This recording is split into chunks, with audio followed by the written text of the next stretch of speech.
What's going on, guys? Welcome to another episode review for Trigun Stampede. This is episode 2, and with me, as always, I have Blue Spade.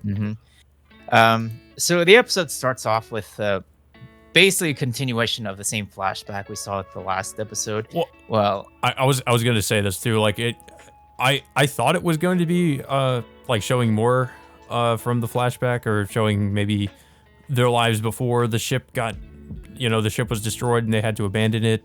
But it was just, I think it was just the same scenes we've already seen, isn't it? Like from the first episode. Yeah, that and plus what happened when both Vash and Knives landed onto the planet No Man's Land, which pretty much it already indicates that Knives played a role from into what happened to the ship that they were on.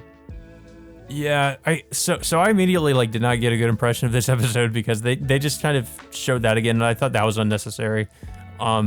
But I will say I thought this was a better episode than the first one. Maybe because it felt to me more like the original series, I guess because it was more so following the plot of the original series, because I do remember, this was kind of, at this point in the original series, similar things happened.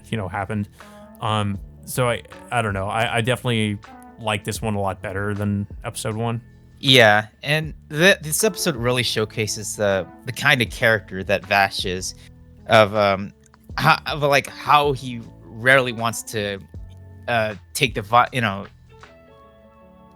violent route at times. Rather, he just wants to resolve things a little more peacefully.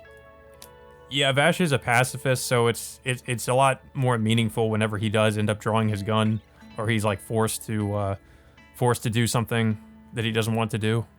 Yeah, I mean, he only uses his gun for mainly defensive purposes, whether he's trying to maybe shoot down the missiles like he did in the last episode, or somehow just shooting a bullet at the same time, which is almost impossible, but somehow skilled to do it.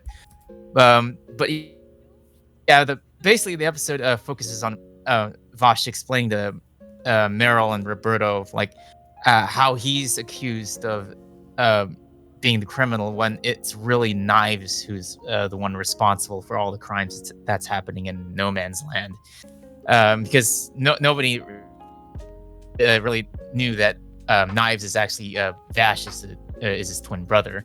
But while that's going on, their interview is cut short when pretty much the entire town of I forgot what the name of this town is, but they decided to go after him and claim the $60 million bounty for themselves in order to fix their water plant. Yeah, because they point out that they have dirty drinking water. Mm-hmm. But yeah, so basically this goes into a scene where Vash is basically just chased by the whole town, and we also get the perspective of these bounty hunters that are going after Vash too, because of the bounty on his head. I think they're criminals. They said call them. Oh, okay. Because they wasn't it the Nebraska brothers or something like that? I think that they're the father and son duo. They call that's right. Yeah, they're called the Nebraskas, and of course they recently escaped prison, and of course they find out that Vash is in the same town which he's being pursued at, and they want to go after the bounty as well. Of course, well, I mean, I want to talk about how good the CG animation is in that whole chase sequence, because it's just I don't know, it's just it's one of the best animated sequence. It's something you would really see out from a movie than an actual anime series such as this. Yeah, I do feel like this episode had more of opportunities to show, how good the animation was. Because there were a lot of scenes where Vash was having to do these just crazy, kind of dodging bullets and running away and just doing all these different expressions, and I thought it was impressive in that sense. Yeah. So eventually, Vash manages to, escape the town and get away from the Nebraskas. Of course, the Nebraskas decide to go back into the town and decide to take one of the remaining plants from the water plant. And this pretty much leads to Vash going back to town to confront the Nebraskas, even though he knows the town is out to get him for the bounty. So eventually, Vash confronts the Nebraskas, and instead of really, fighting them head on, he decides to just, take a more defensive posture, just trying to resolve things peacefully instead of through violence. And he manages to shoot out one of the Nebraska's bullets, at the same time somehow. And eventually they do manage to end it peacefully when Vash decides to help. I think it was one of the bigger, the big Nebraska dude with with this robot arm that can turn into a grappling hook or something. Yeah, because he I think it was the bridge or the platform they're standing on collapses from underneath him, and he starts to fall.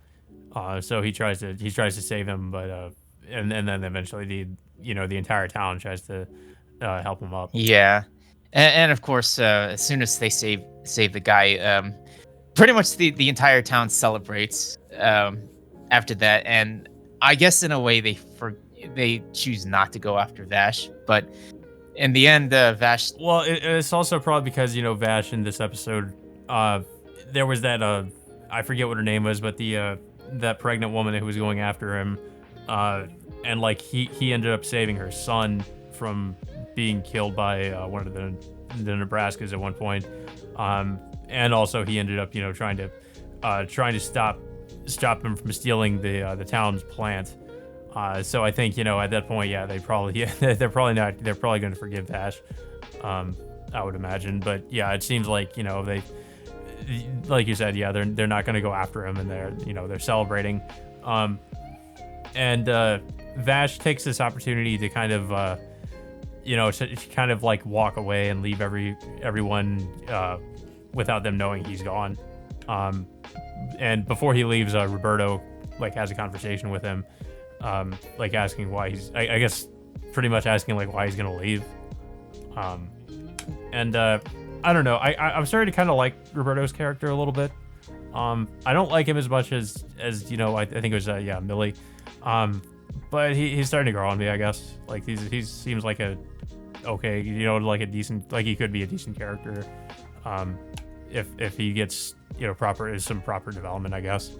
But yeah, but then before Vash can leave, he hears some commotion and then sees that one of the son has been has these weird bombs or something, I guess is what they are. It's these spider bots just crawling around him and attacking themselves to him. And then, before Vash can really do anything, they all explode and supposedly kill this, the son Nebraskas in a way. But we really only see a distant shot of the explosion, but we can assume that he got killed in the explosion. And then that's where the episode ends. Yeah, kind of ends on a little bit of a cliffhanger there, but I guess we can assume that was something that Knives might have done. But yeah, that's where the episode ends, and of course we get the new ending. New ending's okay, but there's not really much going on visually, kind of like with the opening. So I'm a little bit disappointed with both. I guess with both the opening and endings in terms of them not being that visually interesting, and I don't know. I feel like I said before, I feel like the opening song doesn't really fit Trigun, but yeah. But I thought this is definitely a better episode than episode 1, though. Yeah, I mean, overall the animation quality is still top notch. Somehow, but I'm still a little bit concerned how they're handling the plot line between Vash and Knives. Especially considering the episode count too. This is going to be 12 episodes. I mean, I'm not sure how they're going to adapt the manga in that amount of time. Yeah, I mean they're really going through the whole Vash and Knives plot line in almost breakneck speed, because that's kind of what I'm afraid of. Yeah, because I remember in the last series, which was 24 episodes at the time, that they didn't reveal the whole Vash and Knives storyline, especially the flashback portion, like halfway through the series. I think it was the beginning Yeah. of the second core when they revealed the whole origin story with Vash and Knives living on this colony ship before they ended up evacuating and going to no man's land. And then of course, Yeah, I honestly felt like it was better because of that. But here we're just like starting off with that immediately. So it kind of get, like you said, it kind of gives the impression that that's what they're going to try to do, is just trying to get through the main plot at a breakneck speed, just to get through the main plot of the series. yeah, And just like kind of ignoring anything else, I guess, which I don't really like. I mean, because the thing about the original Trigun is that whether or not it might have been filler, I don't really know, but it felt like, they took the time to build up the world of Trigun, to introduce us to how things worked and all these other characters in the world, and and that's why it felt more impactful when they did reveal like what Vash really was, where he came from, the stuff with Knives. Like you were more invested because you were already invested in what was going on with Vash and all these other characters they'd introduced, and you already kind of had an idea of how the world was, and then they kind of turned it upside down a little bit by revealing that where Vash came from and some of these other people where everybody else came from. So it was kind of a bit of a shock, but here it just doesn't feel the same when they just start off with that, I guess. yeah. I just have to wonder if this is designed for people who have watched the original anime, or if they're just It really feels that way, yeah. yeah. Like, because I feel like I this mean- really isn't going to be the best way for like a newcomer to start off watching it with Trigun. Yeah, I mean, considering even though they have I wouldn't say new set of characters. I mean, what other than Roberto? I mean, with him replacing Millie Thompson, which I have mixed feelings on, but I've never watched the manga, so I don't know what the creative decisions were at the time. But yeah, I still think the animation quality is still top notch. It's just the overall pacing and the story structure of how they're handling this is the biggest question mark. Yeah, that's my biggest concern so far with the series. But I guess we'll see how things progress. Like I said, I like this episode better than the first one, but I'm still very cautious about like what's going to end up happening with the pacing and where they're taking the story. Mm-hmm. But yeah, so I don't really have anything else to say about the episode. I don't know if you have anything else to say. No, I mean, I definitely like this a lot better than the last one. It's still fun to watch, and definitely the highlight is the animation style, especially with the CG. I mean, we don't really often see a lot of good CG style anime, but I think this is like so far the best ones I've ever seen. Put out. Yeah. Like way better than that ridiculous Berserk CG anime that was released back in 2016. Yeah, I mean, it's Studio Orange, so it's pretty. I mean, I expected it to be decent CG at least, but yeah, it is at least even though it is CG, it's actually good CG. So, I mean at least there's that. I mean, it could have been a lot worse. It could have been handled by some other CG anime studio that isn't as good, because I feel like Orange is probably the best studio when it comes to just like CG anime. Mm-hmm.